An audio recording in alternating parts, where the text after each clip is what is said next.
আমাদের সামনে একটা অনুষ্ঠান আসতেছে, লাইলাতুল বরাত। কি নাম? সবাই বলেন না।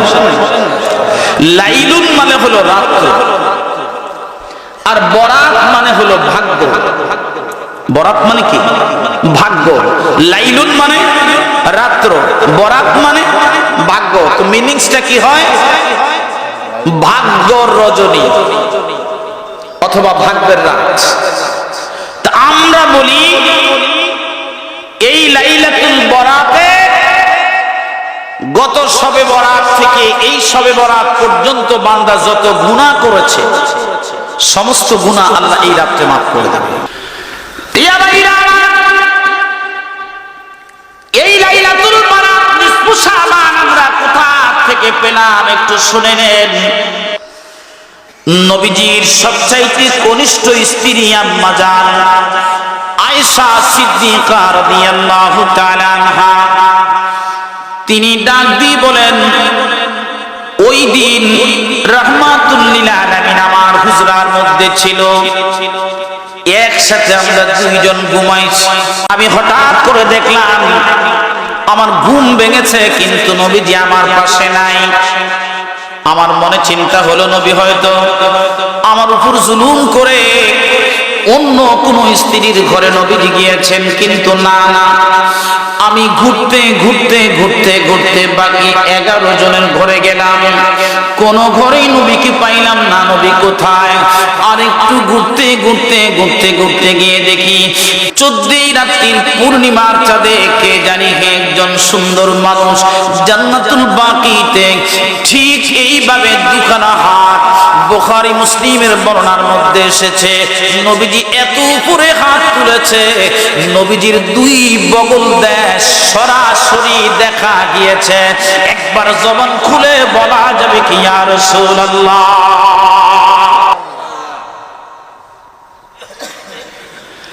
নবী গো, কি জন্য নবী, কার জন্য দোয়া? আম্মা জান আয়েশা বলেন, আমি যখন দেখলাম নবীজি চোখের পানিগুলি ছেড়ে দিয়া, 2 চোখের পানি ছেড়ে দিয়া জান্নাতুল বাকি কবরস্থানের মধ্যে দাঁড়িয়ে কাঁদতেছে, আমি তখন রাহমাতুল লিল আলামিনের সাথে হাত উঠাইলাম, রহমতের নবীর সাথে আমি মুনাজাতে শরীক হলাম। মোনাজাত দীর্ঘ সময় ধরে চলছিল, নবীও কান্দে আমিও কান্দি। মোনাজাত শেষ হওয়ার পরে গো রাহমাতুল লিল আলামিন ডাক দিয়ে বলে, আয়েশা আপনি কি ভেবেছেন আল্লাহ এবং তার নবী আপনার উপর বিচার করেছে? আম্মা জান আয়েশা বলেন, আমি বললাম, ইয়া রাসূলুল্লাহ আমি ছোট মানুষ, আমার মা বাবা আপনার কদমে কুরবান হোক, নবী গো আমার ভুল হয়েছে, মাফ করে দেন ইয়া রাসূলুল্লাহ। এই রাতটা কোন রাত একটু বলে দেন না। আমার নবীজি ডাক দিয়ে বলেন, আয়েশা রে, এটা হলো সেই রাত যেই রাতের ব্যাপারে বলা হয়েছে নিসফু শাবান। নিসফু শাবান রাত 14 রাত, নিসফু শাবান নিসফুন মানে অর্ধেক, আর 30 দিনকে অর্ধেক করে হলো 15 দিন।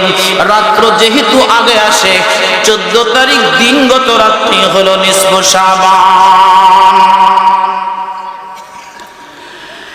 ইয়া রাসূলুল্লাহ আমরা যদি এই রাত পেয়ে যাই, উম্মতের কিয়ামত।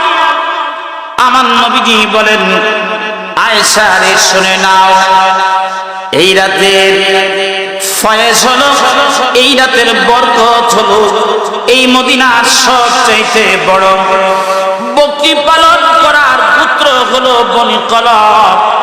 এই বনি কলবের যত বকরি আছে, আর ওই বকরির প্রসব পরিমাণ গুনাহ আমার আল্লাহ পাক রব্বুল আলামিন আমার উম্মতের মাফ করে দেয়। একবার জবান খুলে বলা যাবে কি আল্লাহু আকবার?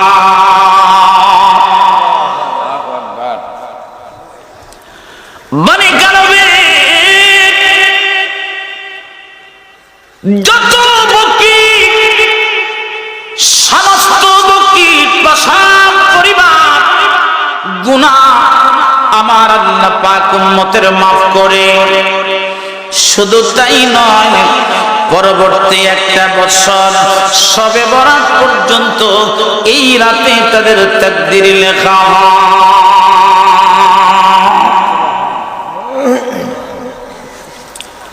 এখন বলো হে মুসলমান, আমরা শবে বরাত পালন করব নাকি আমরা? নবীজি বলেন ফাকুমু লাইলাহা, ফাকুমু লাইলাহা, রাতে ঘুমাইতে বলে নাই, কিয়াম করো, নামাজ পড়ো, সালাতু সালাম পড়ো, দুরূদ পড়ো, জিকির করো, ইস্তিগফার করো, দোয়া করো। রাতে ঘুমাইতে বলে নাই, দিনেও ঘুমাইতে বলে নাই।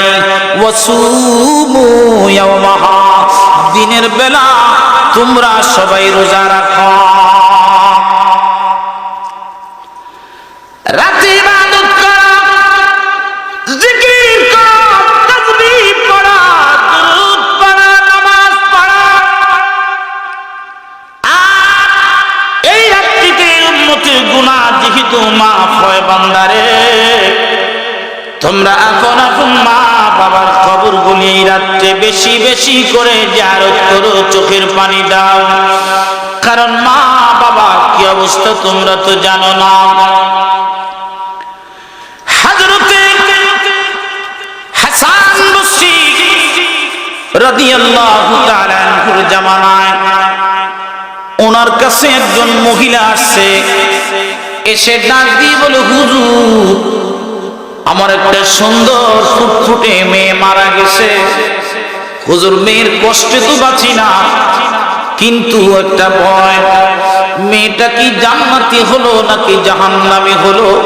হুজুর আমি একটু জানতে চাই।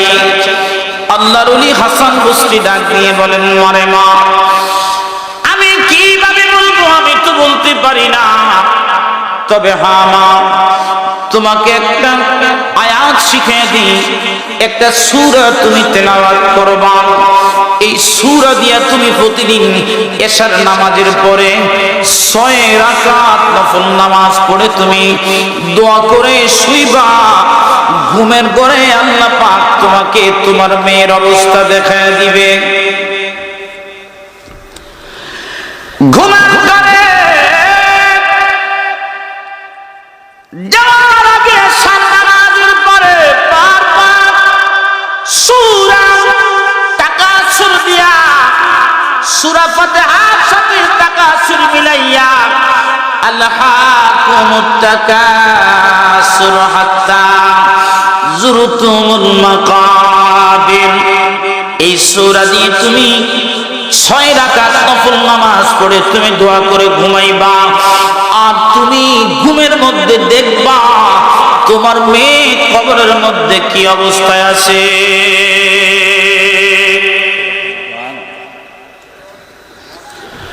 ঠিকই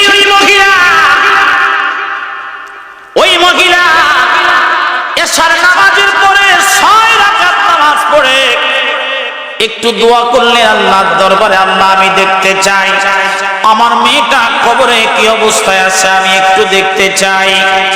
এবার ডাক দিয়ে, বন্ধু হে মুসলমান, আল্লাহর ওলি হাসান বসরির দোয়া কাজে লেগে গেছে। ওই মহিলাটা দেখতেছে তার সুন্দর ফুটফুটে মেয়েটা আল্লাহর জাহান্নামের মধ্যে পড়ে মা মা মা মা করে চিৎকার করতেছে।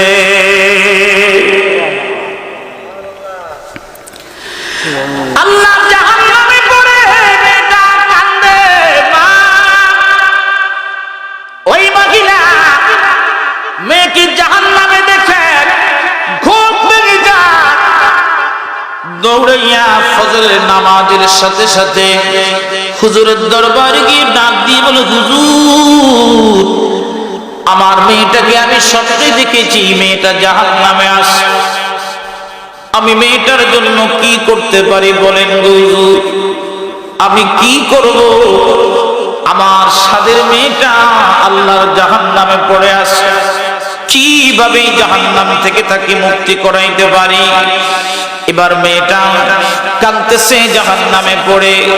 আল্লাহর ওলি হাসান বসরি ডাক দিয়ে বলেন, বুড়িমা প্রতিদিন 100 বার নবীজির উপরে দুরূদ শরীফ পড়বা, দুরূদ শরীফ পড়ে তুমি দোয়া করবা, একদিন দেখবা তোমার মেয়েটাকে আল্লাহ মাফ করে দিয়েছে।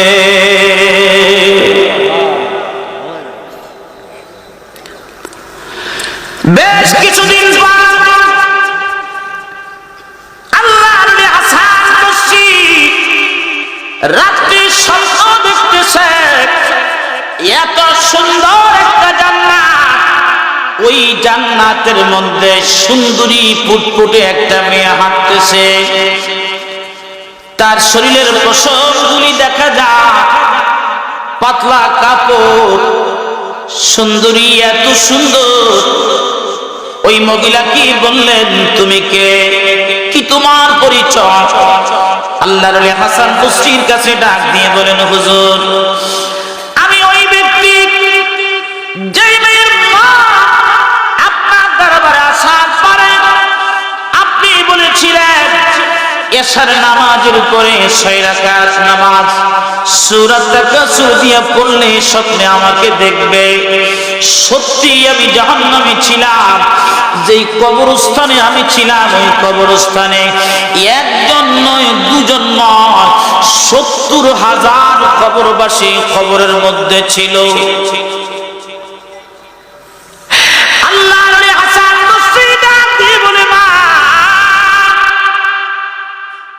এখন তোমার কি অবস্থা? এত সুন্দর পরিবেশে তুমি থাকার কারণ কি? হুজুর এই কবরস্থানে একজন আল্লাহর ওলি কবরস্থানের পাশ দিয়ে যাচ্ছিল, যাওয়ার সময় ওনার দয়া হয়ে গেল, উনি ওনার সমস্ত কাফেলা থামাইয়া আমাদের জন্য একটু দোয়া করেছেন। হুজুর এই দোয়ার বরকতে 70,000 কবরবাসী আল্লাহ আমাদের সবাইকে আল্লাহর জান্নাতে পৌঁছায়া দিয়েছে। একবার জবান খুলে বলা যাবে কি আল্লাহু আকবার?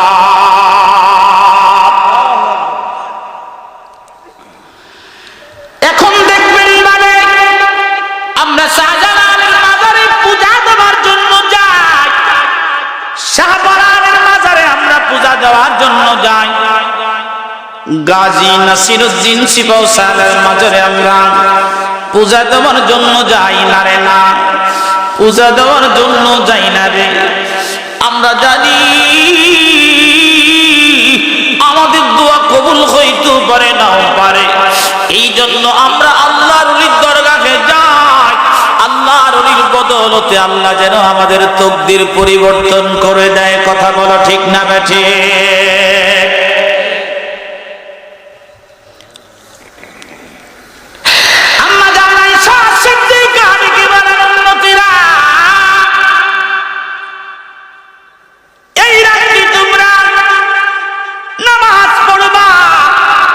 জিকির করবা, দুরূদ পড়বা, মিলাদ পড়বা। প্রিয় গোকুলপুরবাসী আপনারা বড় ভাগ্যবান, কারণ আপনারাও সুন্নি, আপনাদের ইমামও সুন্নি। আলহামদুলিল্লাহ বলবেন না? জাগো সুন্নি মুসলমান, জাগো সুন্নি মুসলমান, বলো সুন্নি মুসলমান, জাগো সুন্নি মুসলমান, ময়দানেতে প্রমাণ হবে আসেনি ঈমান। আহা ময়দানেতে প্রমাণ হবে আসেনি ঈমান। জাগো সুন্নি মুসলমান, জাগো সুন্নি মুসলমান, বলো সুন্নি মুসলমান, ময়দানেতে প্রমাণ হবে আসেনি ঈমান। তোমার ময়দানেতে প্রমাণ হবে। আমরা সবাই নবীর সেনা, ভয় করি না বলে দেব মা, ইতিহাসে লেখা আছে কারবালার প্রমাণ। জাগো সুন্নি মুসলমান, জাগো সুন্নি মুসলমান, শোনো সুন্নি মুসলমান, ময়দানেতে প্রমাণ হবে আসেনি ঈমান। আহা ময়দানেতে প্রমাণ হবে। হুসাইন আপনি কোথায়, আমরাও যাব সেথায়, বিশ্ব করে গাইব মোরা তাওহীদের গান। জাগো সুন্নি মুসলমান, শোনো সুন্নি মুসলমান, ময়দানেতে প্রমাণ হবে ঈমান।